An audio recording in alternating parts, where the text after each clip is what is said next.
আবির দিয়ে যাদেরকে চরণে দিলাম, রাধা কৃষ্ণ বলি থেকে ধারাবাজ। কাজেই আমি অনুষ্ঠানটার মধ্যে আমার বক্তব্য দুটো ভাগ করেছি। একটা হচ্ছে রামেন্দ্রিক দিক থেকে, আর একটা হচ্ছে বৈষ্ণব সাহিত্যের রাধাকৃষ্ণ এবং আমাদের নদিয়ার গৌর পূর্ণিমায় যিনি জন্মগ্রহণ করেছিলেন, নিমায়, নদের নিমায়, তার ওই জন্মদিনেই সেই পূর্ণিমাকে আমরা দোল পূর্ণিমা হিসেবে করে থাকি। কাজেই আলোচনাটা শুরু করা যাক এইভাবে।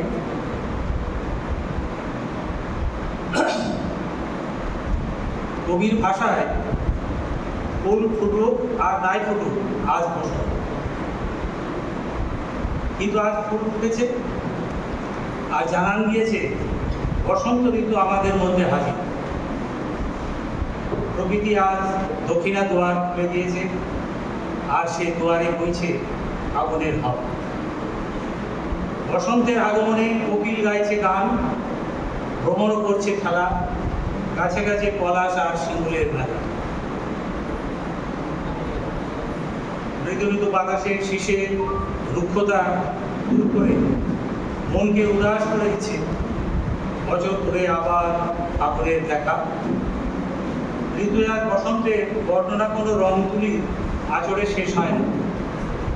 কোনো কবি সাহিত্যিক বসন্তের রূপের বর্ণনায় নিজেকে তৃপ্ত করতে পারে না। তবু বসন্ত বন্দনায় প্রকৃতি প্রেমীদের চেষ্টার যেন অন্ত থাকে না।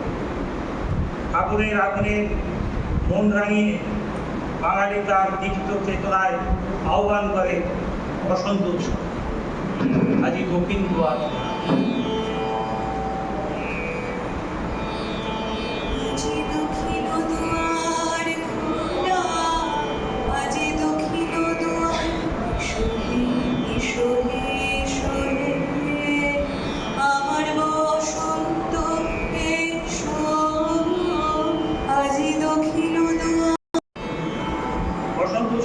উৎসবে মেতে ওঠার সময় নয়, এর সঙ্গে জড়িয়ে আছে বাংলার গৌরবময় ঐতিহ্য, বাঙালি সত্তা। যে ঐতিহ্যের ইতিহাসকে ধরে রাখতে পারলেই বসন্ত উৎসবের সঙ্গে নতুন প্রজন্মকে জড়িয়ে দিতে পারবে বাঙালি চেতনায়। বসন্ত শুধু অশোক, পলাশ, শিমুলেই উচ্ছ্বাসের রং ছড়ায় না, আমাদের স্মৃতি ও মনের ওপরেও রং ছড়ায়।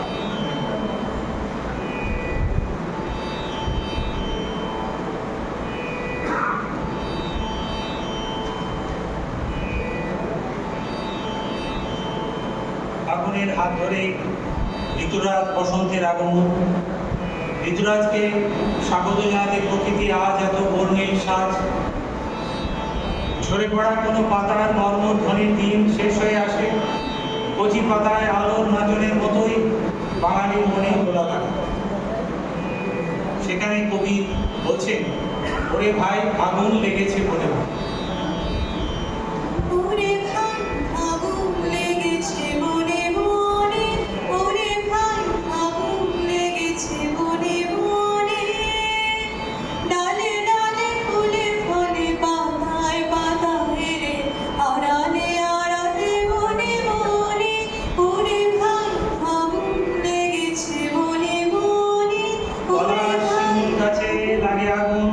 রঙের খেলা, প্রকৃতিতে চলে মধুর বসন্তের সাজ সাজ রং। বসন্ত মানে উন্নতি, বসন্ত মানে নতুন প্রাণের কলরব। মিলনের এই ঋতু বাসন্তী রঙে সাজায় মনকে, মানুষকে করে আনন্দ। তখন কবি বলে ওঠে, আগুন হাওয়ায় হাওয়া।